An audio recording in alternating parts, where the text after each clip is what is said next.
Eu acho que é uma questão realmente, como vocês estão falando, de mexer um pouco com as pessoas. Mexer. Tanto é que hoje nós gravamos outras questões também, mas falando só sobre essas questões mesmo. O que nós podemos trazer para a população para que elas pensem um pouquinho, para tentar mudar algumas coisas, né? Porque nós estamos perdendo, eu acho que o freio em várias situações. A mudança no país hoje está muito difícil, né? Nada pode ser feito em termos assim, principalmente nossas crianças, a violência. Isso sempre me deixou muito preocupada, né? Muito na escola. Então a gente começou a trazer várias pessoas, ou vários questionamentos, né? Sobre sexualidade também, bastante. Sobre família, sobre né? Família, As bases familiares. sobre família, sobre idoso, o que está acontecendo com os nossos idosos, né? Também que está muito difícil. Então, como que nós podemos ajudar a pessoa a tentar, pelo menos, no mínimo, né, repensar a sua posição frente a todas essas questões que estamos vivendo? Abrir um pouco, não pegar as coisas prontas e aceitar. Sabe, eu acho que as pessoas estão aceitando muito, tem que ser desse jeito vai ser feito. Não precisa aceitar, precisa tentar entender o que está acontecendo. Esse é o meu objetivo e acho que é o objetivo de nós três aqui. Ótimo. E a gente se uniu, né? Se a gente puder pôr numa frase só, quer dizer, além das mentes inquietas, é abrir os olhos. Isso. Né? E a gente começar a enxergar as coisas como são. Porque as pessoas, como você mesmo falou, elas vivem muito a pauta da mídia. Né? Vivem, né, a pauta da mídia. Sim. E nós estamos aqui para desvendar um pouco isso. Inclusive vai vir também um jornalista que pensa como nós, que tem que passar alguma coisa. Né? Vem hoje ele da Gazeta. Vem hoje também. Da Faculdade da Gazeta, da Casper Libero. Beleza. Então, nós temos quanto tempo aqui de conversa? Uns 30 minutos, iremos começar. Tá. Podemos? E aí, aquela coisa das perguntas que vão surgindo de todos nós, tá ok? Bom, tá joia. Então, vamos lá.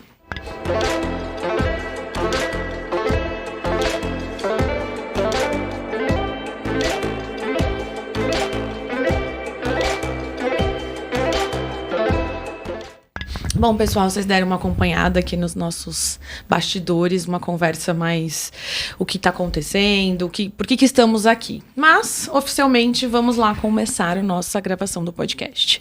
Bom dia, boa tarde e boa noite. Estamos aqui, eu, Jéssica, Marlene e Dr. Afonso, para iniciar a gravação de mais um episódio de Mentes Inquietas. E hoje nós temos um convidado extremamente especial, Eli Alves da Silva. Pois é, né, doutor Eli? Vou apresentá-lo antes da gente começar.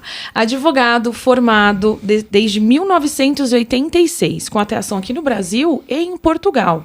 Mestrando em Função Social do Direito pela FADISP, especialista em Direito Empresarial pela Faculdade de Direito da Universidade do Mackenzie e foi conselheiro da OAB por 6 gestões não consecutivas. Além disso, o doutor tem diversas honrarias.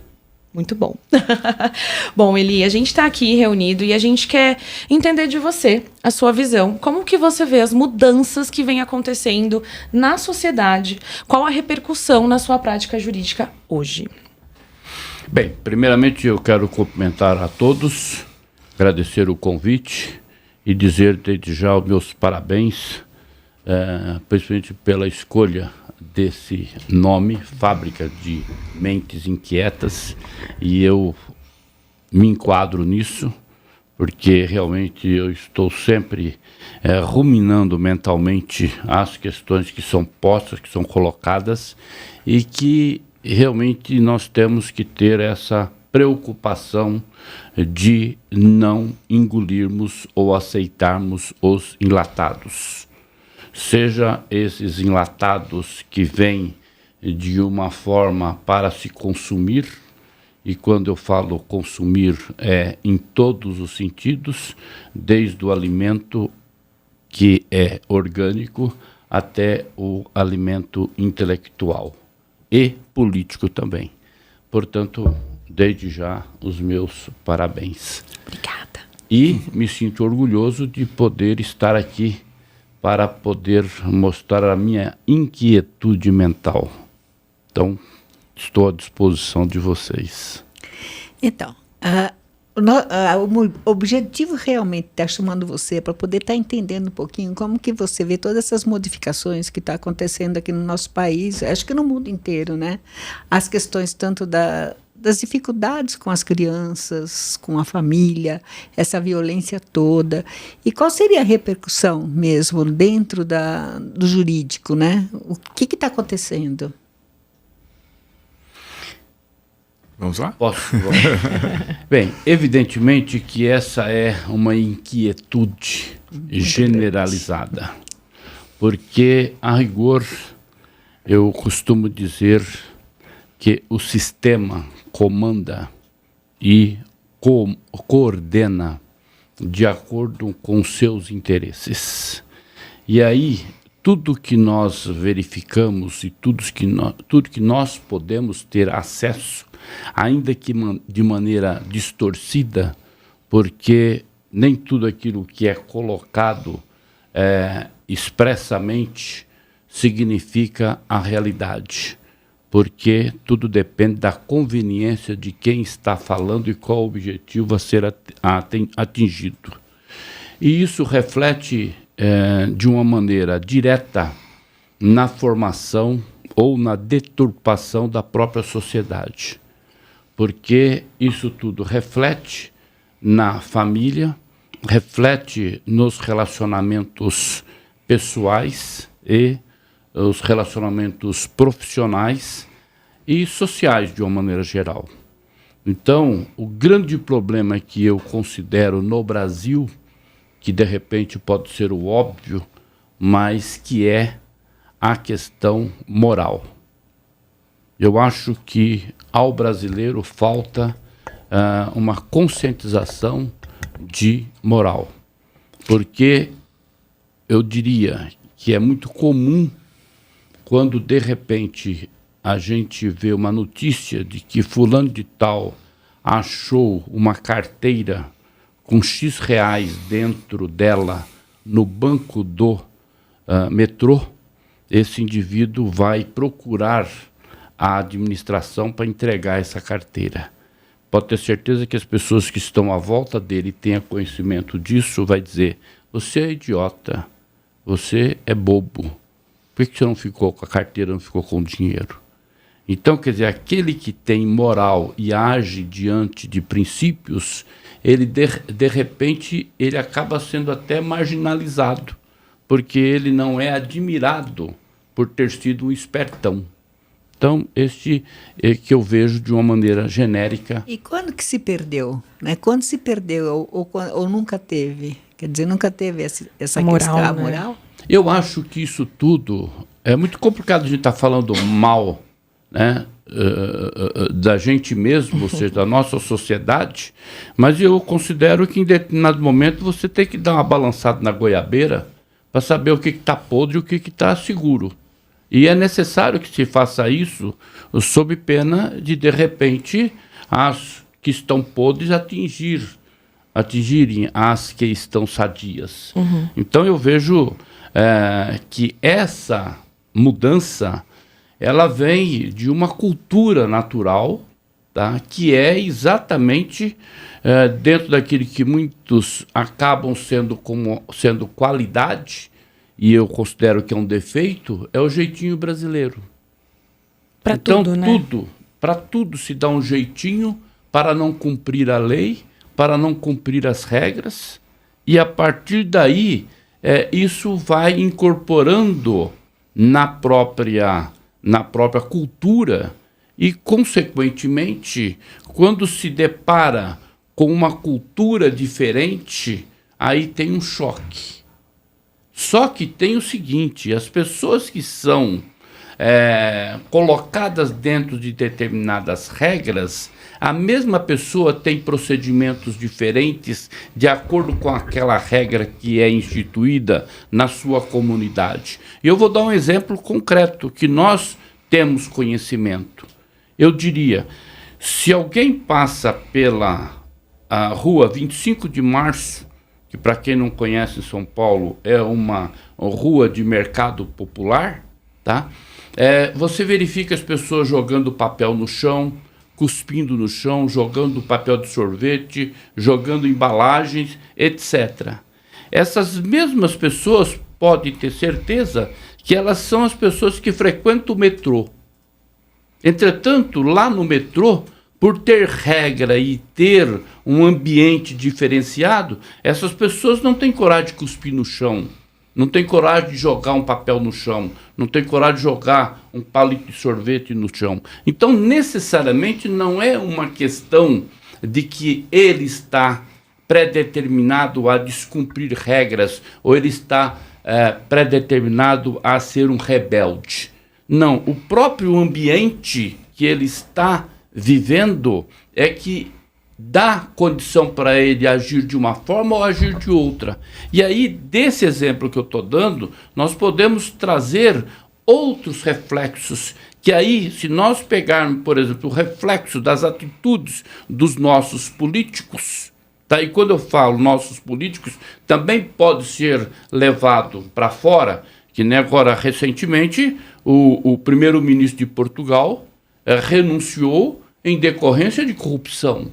Então, quer dizer, não é privilégio só do Brasil isso, também existe em outros lugares, só que em outros lugares a penalidade ou a investigação é mais contundente e se chega a algum resultado, sendo que aqui no Brasil, voltando o jeitinho brasileiro, acaba de repente ficando o dito pelo não dito, de acordo com o que o sistema possa interpretar.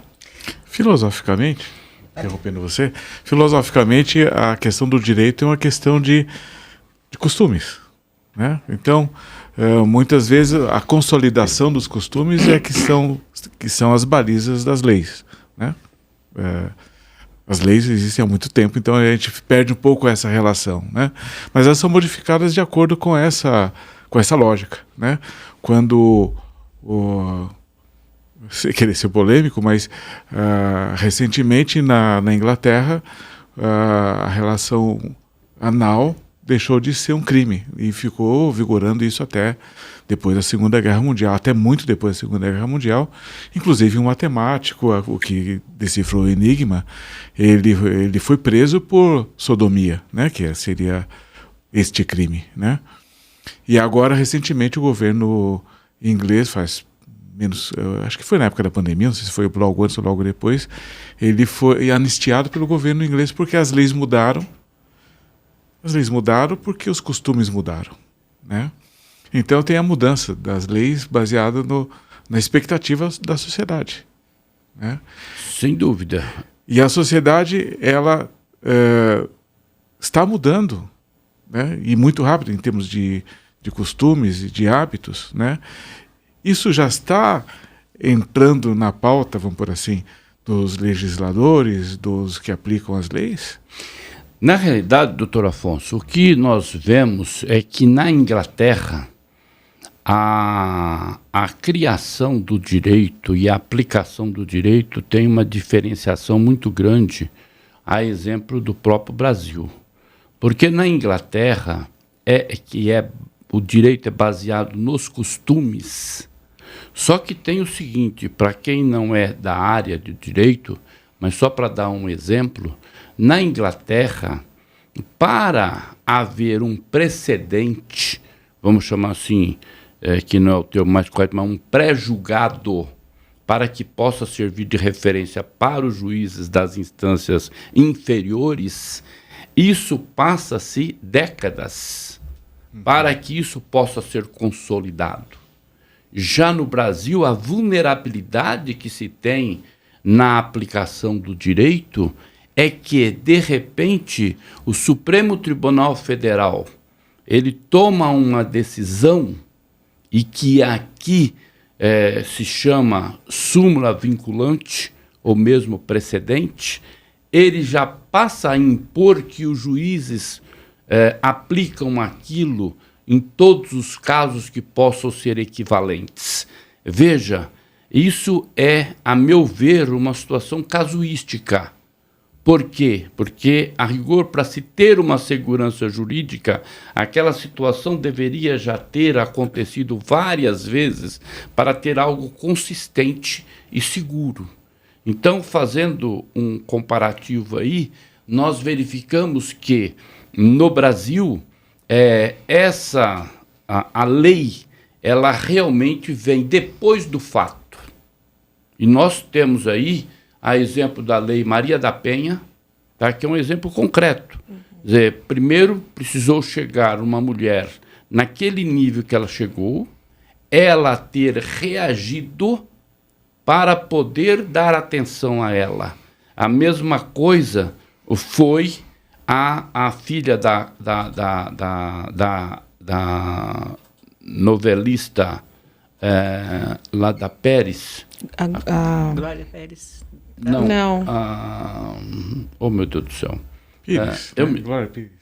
Não. Foi a menina que morreu e que o Pádua matou, esfaqueada, tesourada, etc. Acho que é a Glória Pérez mesmo. Né? A novelista é a Glória Glória Pérez, a mãe. Isso. A filha que eu não lembro A o nome. mãe é a filha, eu não lembro agora, mas Daniela Pérez, uma coisa assim. Uma coisa Bom, então veja, também foi um outro movimento que foi encabeçado pela mãe que acabou trazendo uma gravidade a mais para aquele tipo de crime. Então, o direito sempre está depois do fato. O direito vem para regular aquilo que já está, vamos admitir, já acontecendo na sociedade. Agora, isso tudo é evidente que quando nós falamos de uma estrutura de poder, tá, que é o que acontece no Brasil, que começou pela teoria de Montesquieu, que foi exatamente a tripartição dos poderes, que é o legislativo, o executivo e o judiciário, cada um com as suas funções específicas, de repente havendo alguma flexibilidade, onde de repente o Supremo Tribunal Federal, ele dentro da administração do órgão do Poder Judiciário, ele pode atuar administrativamente, fazendo licitações, etc., mas com as limitações. Então, do ponto de vista, que eu diria, teórico, a teoria de Montesquieu é belíssima. Ou seja, na medida que você faz a divisão do poder, você automaticamente tira o poder do soberano.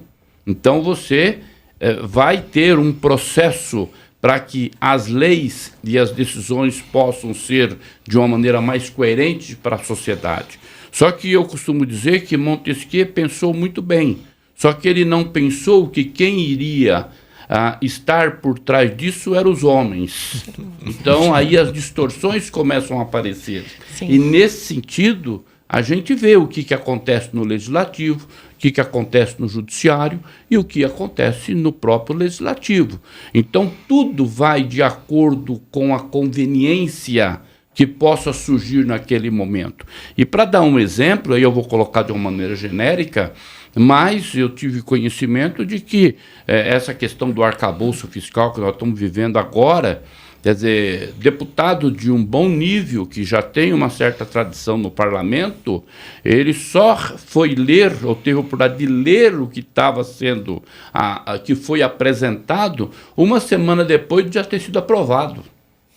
Quer dizer, então, é brincadeira, quer dizer, isso que está passando agora, quer dizer, de uma sessão para outra do próprio Senado, ser coisa de 1 hora, 2 horas, tá? Quer dizer, para cumprir uma regra legal, atropela-se tudo e todo mundo está brincando com coisa séria. Uhum. Então, quer dizer, neste aspecto é que eu digo, quer dizer, esses exemplos que se tem, quando reflete para a sociedade também acaba não tendo muito compromisso com aquilo, porque é sempre uma referência que se tem. Sim. Eu tenho uma... Então, para a gente concluir de uma forma, assim, o que a gente está colocando aqui agora, as nossas leis acabam dando muita brecha, certo? Sim.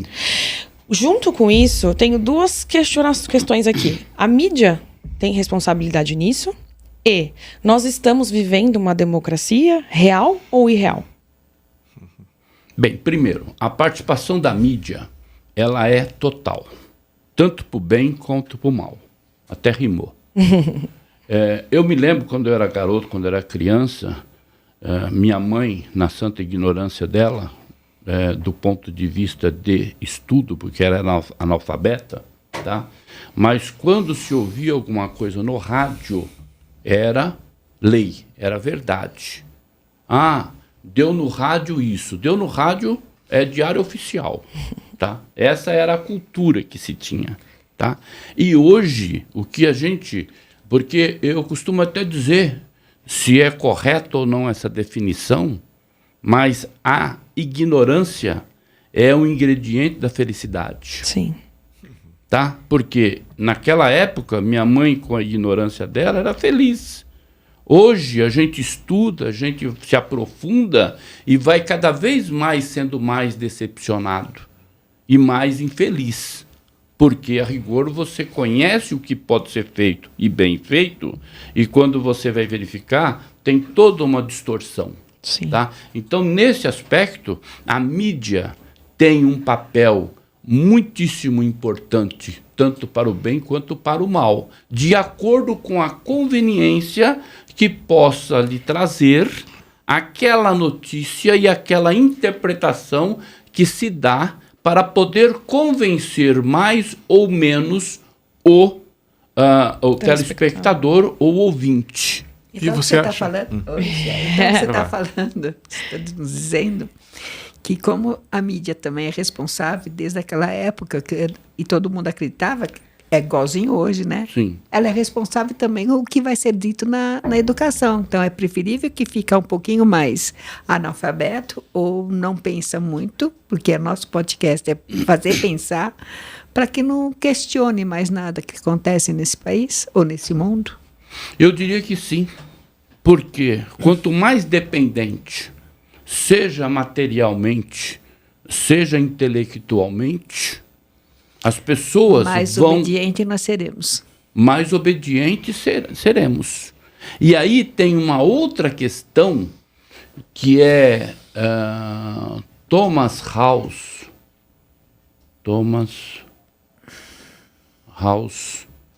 que é um filósofo inglês, que diz que a forma de dominar o povo se baseia no medo e na esperança. Tá? Ou seja, na medida em que o sujeito tem medo de ser punido, ele vai cumprir as regras que foram impostas pelo Estado. E se ele tem esperança, ele vai ter motivação para poder fazer o que tem que ser feito para poder sobreviver dentro de uma sociedade. Então, essas são situações que é muito importante isso que vocês estão fazendo aqui, de poder levantar essas questões. E eu estou tentando passar isso, não é trazer o prato pronto. Não. É trazer algo que as pessoas possam refletir e pensar. Não preciso concordar com o que eu estou falando. Porque eu, inclusive, quando dou palestras, no final eu digo, olha, por mais besteira que vocês puderam ouvir aqui hoje, pode ter certeza que foi benéfico, porque pelo menos está aguçando o senso crítico de vocês. E é esse o nosso objetivo. E aí a gente pensa, voltando um pouquinho na questão da mídia, né? Eu gosto da mídia, acho que é uma coisa formidável, né? Ninguém da mídia que me cancele, né? Porque eu acho que é um meio moderno de disseminar informação, né? Seja ela boa, seja ela ruim. Agora, voltando ao seu raciocínio, nós temos todo esse aparato de organização social que vem lá de Montesquieu e que teve suas mudanças e teve suas modernizações e suas adaptações para o bem ou para o mal, né? A mídia, ela não faz parte disso, ela já foi considerada como o quarto poder, né? Sim. Mas ela já perdeu esta aura, né, de um poder que possa olhar os outros e fazer a crítica, né? Ela já perdeu essa possibilidade, né? Tanto que deu no New York Times, né? Igual da sua mãe deu na rádio, deu no New York Times e era um bordão para dizer que aquilo era verdade, né? Isso década de, sei lá, 80, 90. E alguns lembram disso. Mas aí, voltando à questão da mídia, A mídia está fora desse esquema de organização vamos dizer, das ações intelectuais da população, mas ela é um reforçador, é um reprodutor e é um mantenedor de algumas ideias, né? E parece que as pessoas perderam um pouco o filtro de olhar essas ideias e terem um pensamento, uma reflexão própria, né? Daí a nossa função aqui. Você vê isso como uma coisa que agrega um valor maior à questão judicial, porque lá pode-se repensar as atitudes de cada cidadão, né? Ou isto faz com que afaste do sistema e deixe as pessoas marginais em relação ao constituído, a questão que o jurídico interpreta como a boa tarefa, a boa, não chega a ser a moral, mas pelo menos as boas intenções. Como é que se enxerga a mídia em relação a essa estrutura elaborada do Montesquieu? Eu vou tentar, ao responder a sua pergunta, também responder a pergunta da Jéssica, que é exatamente, nós vemos uma democracia plena ou não. Veja só, tudo isso, hoje, a fase que nós estamos passando é uma fase de insegurança, até naquilo que a gente possa falar. Porque, de acordo com o entender do sistema, e esse sistema hoje está concentrado na mão do Supremo Tribunal Federal, então, se de repente alguém entender que você falou algo que não deveria falar, pode ter certeza que vão buscar um jeito de tentar enquadrar em alguma situação. Então, isso não é viver numa democracia plena. Inclusive, essa questão relativa à democracia, nós temos no Brasil, assim como em outros países, uma democracia formal, mais voltado para o aspecto político, do que efetivamente uma democracia ampla, que é, quando você fala em democracia, é você dando oportunidade para todo cidadão integrante daquela sociedade, onde você consegue dar essa oportunidade, tá, independentemente da condição social, política e econômica do indivíduo, tá? Isso não se confunde em afastar a meritocracia, mas é dar a oportunidade. E neste dar a oportunidade, também precisa saber se essa oportunidade está sendo dada para alguém que tem aptidão para aquilo. Que nem, eu posso citar um exemplo, que alguém, quer dizer, eu posso querer ter a mesma oportunidade que o Neymar teve? Ok, eu posso ter, mas nem se eu ficar treinando a vida toda, eu vou conseguir ser 10% do Neymar. Então, essa questão de dar a oportunidade também tem que saber qual é a seleção que é feita para haver uma competição de igualdade. Então, quer dizer, alguém que tem uma aptidão para ser engenheiro, não adianta dar a opção para ele ou a condição para ele ser médico, que ele não vai ser, tá? Então, essa situação, assim como o sujeito tem uma má índole, tá? Não adianta dar oportunidade para ele, porque aquele cara tem uma índole de ser mal. Então, este é o contexto que eu vejo no que diz respeito a essa situação da mídia. A mídia, ela também tem um lado que é um lado da imediatidade. O fato aconteceu, ele tem uma repercussão. E aí, o que acontece? Quando aquele fato passou um determinado tempo, ele começa a perder a manchete. E, consequentemente, ele começa a perder a importância. E aí ele deixa de sair fora de um contexto cultural. E, consequentemente, isso vai ficar algo que, como as pessoas, também a sociedade, até em função da mídia e também das redes sociais, que são muito dinâmicas, as coisas são tratadas, na sua grande maioria, na superficialidade. Então, isso que nós estamos fazendo aqui hoje, tá, é importante. Por quê? Porque nós estamos fazendo, quer dizer, através da iniciativa de vocês, tentando fazer com que as pessoas possam pensar a respeito do que está sendo discutido.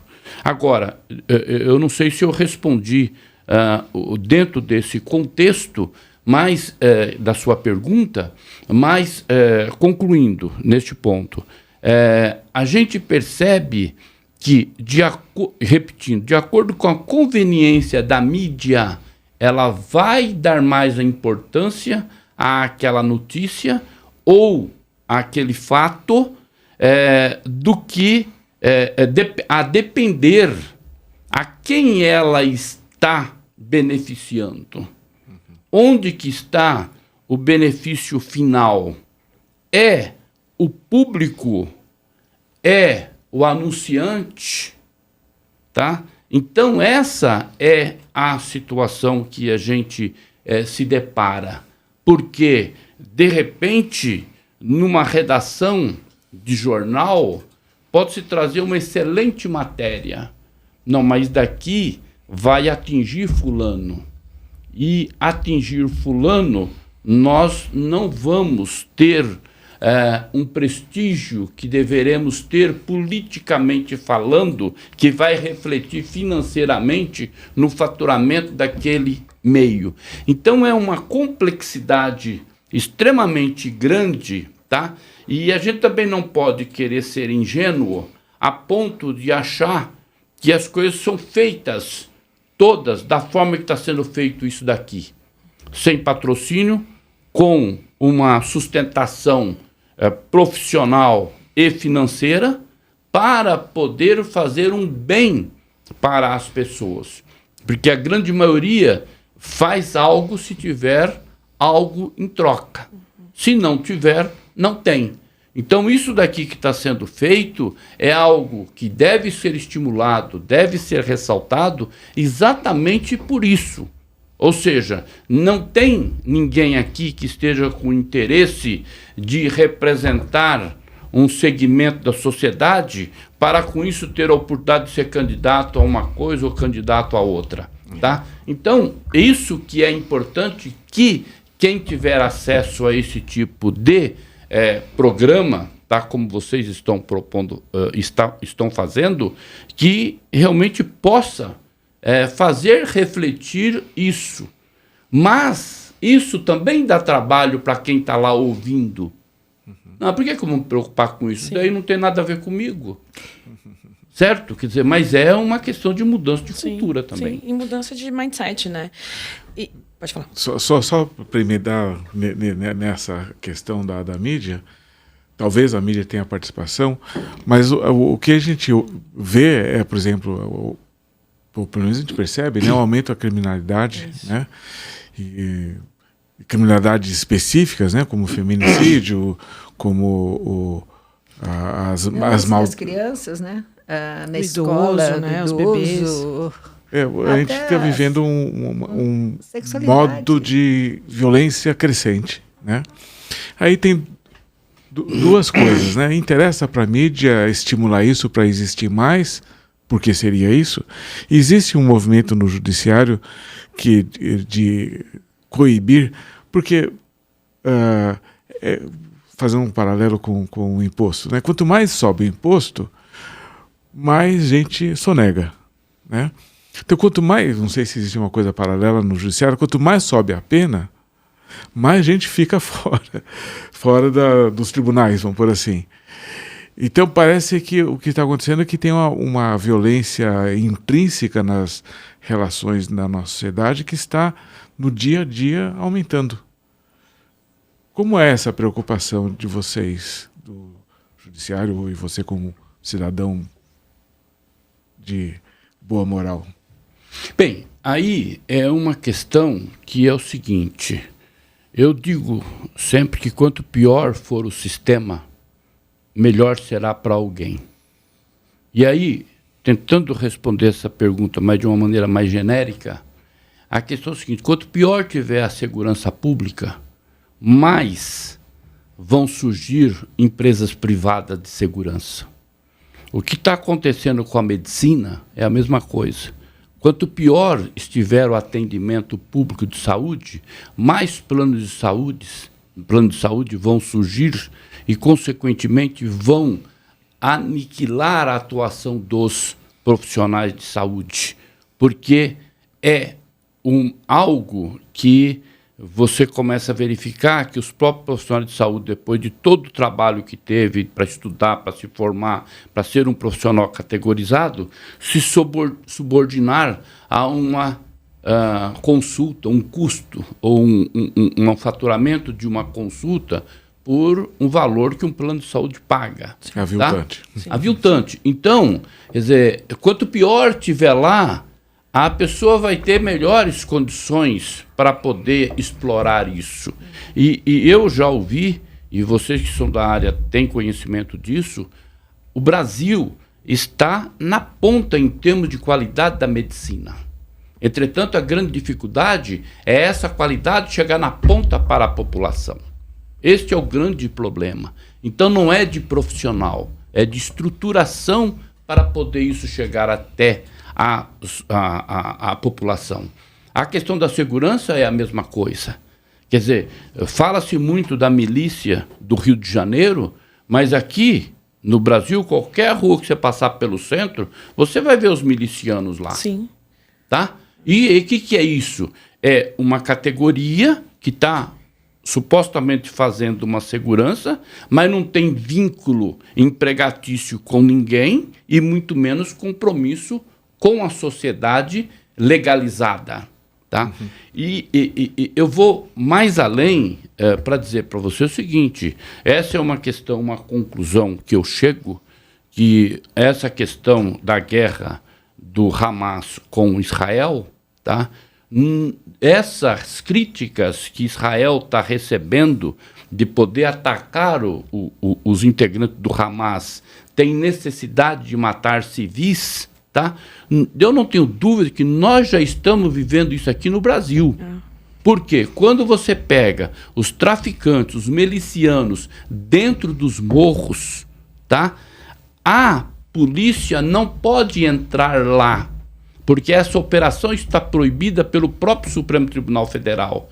Por quê? Porque está se protegendo a sociedade civil. Entretanto, está diretamente protegendo os marginais que estão lá dentro convivendo com essa sociedade civil. Então, como solucionar isso? Tá certo? Quer dizer, é uma situação que nós já estamos vivendo.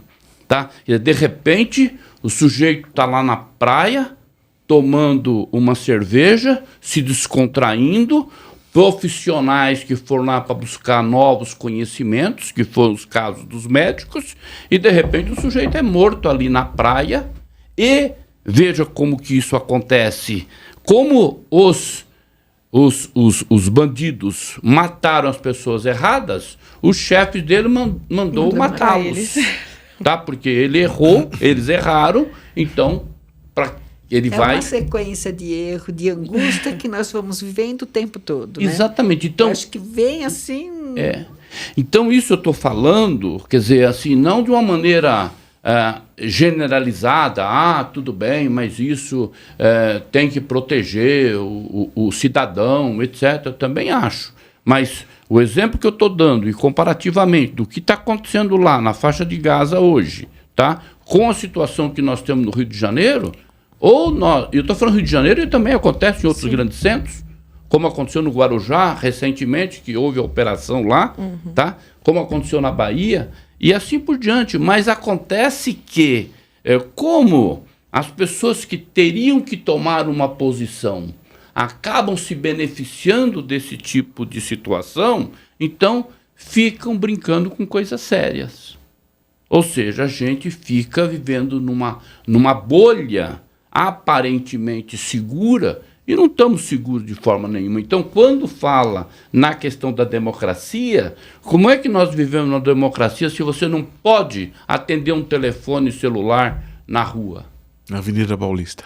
Avenida Paulista qualquer que rua. é exatamente. Então, você veja, agora, o que é importante? Eu vou citar um exemplo para poder deixar assim caracterizado. Eu assisti ontem, num programa de televisão, o que aconteceu? O motorista de ônibus está indo lentamente, verifica um sujeito abraçando uma moça na calçada, tá? O motorista de ônibus parou o ônibus na esquina, alertou os passageiros desceram e foram atrás da mulher com o homem. Quando se aproximaram, tá? O homem largou a mulher e a mulher saiu correndo junto com os passageiros. Mas se não fosse aquela atitude heróica daquele motorista, aquela mulher seguramente seria uma vítima, seja de um estupro, seja de uma agressão sexual ou até morta. Sim. Então, esse exemplo desse motorista tem que ser ressaltado, tem que ser mostrado. Então, essas atitudes, não pode ser dito, pô, o cara foi idiota, porque ele colocou a vida dele em risco. Não, pera um pouquinho, se for desse jeito, então ninguém faz nada. Teremos mais umas 2 horas de conversa, mas a gente tem que encerrar. Eli, muito obrigado. Eu acho que a gente atingiu muito o nosso objetivo, né, Marlene? A gente estava aqui sorrindo por dentro, porque é o que a gente pensa também, mas vindo através de você, como uma pessoa que está dentro do direito, com mais propriedade, muito estudo, né? Pelo que a gente pôde perceber aqui, a gente fala, nossa, deu certo. O objetivo atingido com essa gravação. A gente agradece muito, muito mesmo, e a gente quer você de novo aqui. Eu estarei disposto a qualquer momento, desde que eu seja chamado. Tá? Mas estou inserido no contexto de vocês. Ai, e só tenho a parabenizá-lo. E tenho certeza que a sociedade que tiver acesso a tudo isso que foi e tem sido debatido aqui, tem muito a ganhar. Li, me passa suas redes sociais. Você tem Instagram? Eu tenho o Instagram, até está mudando agora, mas ainda não está no ar, tá? Ainda é @Eli Alves da Silva Advogados.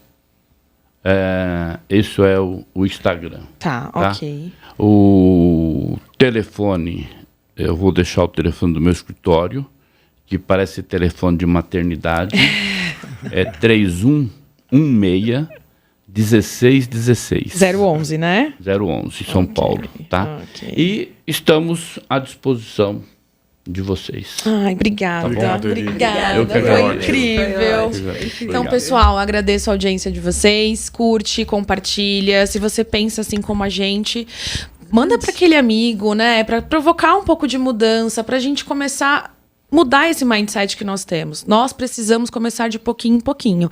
Então, você ouvindo e compartilhando com 2, 3 pessoas já ajuda a provocar essa movimentação, ok? Então, boa noite, boa tarde, bom dia e até o próximo episódio.